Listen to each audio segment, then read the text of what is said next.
I'm hoping that divine guides me and makes me a vessel so I can share my gifts to the world.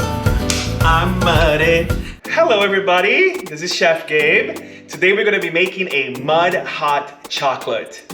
1 tablespoon of raw cacao, 1.5 tablespoons of maple syrup, and in here is my little secret. This is raw Madagascar vanilla. Okay, so first and foremost, guys, we have our warm milk here.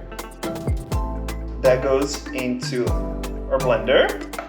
1 tablespoon of our mud. Here is our coconut MCT blend that I'm gonna add it into this guy, just for like a little healthy fat.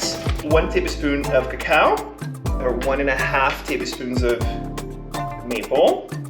I'm gonna do half of a teaspoon of my yummy raw vanilla.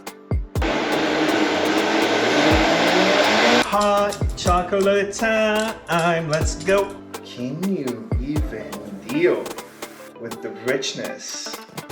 That's what this does. It soothes my soul.